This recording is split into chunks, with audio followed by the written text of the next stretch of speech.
സങ്കീർത്തനങ്ങൾ 50 അധ്യായം 1 മുതൽ 23 വരെയുള്ള തിരുവചനങ്ങൾ. കൃതജ്ഞത യഥാർത്ഥ ബലി.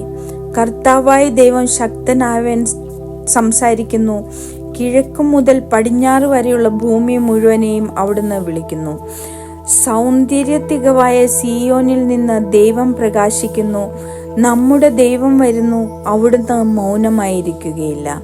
അവിടുത്തെ മുൻപിൽ സംഹാരാഗ്നിയുണ്ട്, അവിടുത്തെ ചുറ്റും കൊടുങ്കാറ്റ് ഇരുമ്പുന്നു. തൻ്റെ ജനത്തെ വിധിക്കാൻ അവിടുന്ന് ആകാശത്തെയും ഭൂമിയെയും വിളിക്കുന്നു. ബലിയർപ്പണത്തോടെ എന്നോട് ഉടമ്പടി ചെയ്തിട്ടുള്ള എൻ്റെ വിശ്വസ്തരെ ഞാൻ അടുത്ത് വിളിച്ചു കൂട്ടുവേൻ. ആകാശം അവിടുത്തെ നീതിയെ ഉദ്ഘോഷിക്കുന്നു. ദൈവം തന്നെയാണ് വിധികർത്താവ്. എൻ്റെ ജനമേ കേൾക്കുവിൻ, ഞാൻ ഇതാ സംസാരിക്കുന്നു. ഇസ്രായേലേ, ഞാൻ നിനക്കെതിരെ സാക്ഷ്യം നൽകും. ഞാനാണ് ദൈവം, നിന്റെ ദൈവം. നിന്റെ ബലികളെക്കുറിച്ച് ഞാൻ നിന്നെ ശാസിക്കുന്നില്ല. നിന്റെ ദഹനബലികൾ നിരന്തരം എൻ്റെ മുൻപിലുണ്ട്. നിന്റെ വീട്ടിൽ നിന്ന് കാളയെയോ നിന്റെ ആട്ടിൻപറ്റത്തിൽ നിന്ന് മുട്ടാടിനെയോ ഞാൻ സ്വീകരിക്കുകയില്ല. വനത്തിലെ സർവ്വമൃഗങ്ങളും കുന്നുകളിലെ ആയിരക്കണക്കിന് കന്നുകാലികളും എൻ്റേതാണ്. ആകാശത്തിലെ പറവകളെ ഞാൻ അറിയുന്നു. വയലിൽ ചരിക്കുന്നവയെല്ലാം എൻ്റേതാണ്. എനിക്ക് വിശന്നാൽ ഞാൻ നിന്നോട് പറയുകയില്ല, ലോകവും അതിലുള്ള സമസ്തവും എൻ്റേതാണ്.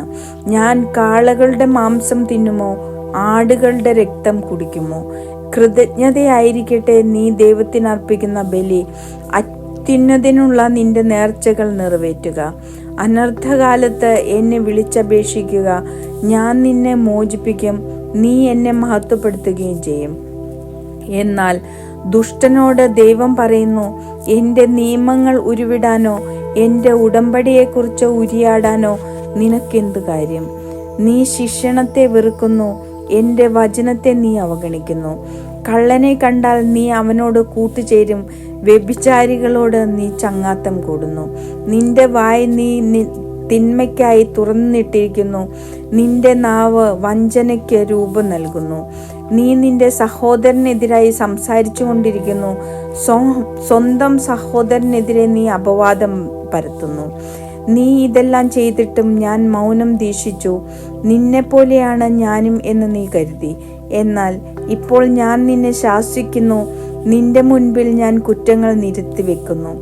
ദൈവത്തെ മറക്കുന്നവരെ ഓർമ്മയിലിരിക്കട്ടെ, അല്ലെങ്കിൽ ഞാൻ നിങ്ങളെ ചീന്തി കളയും.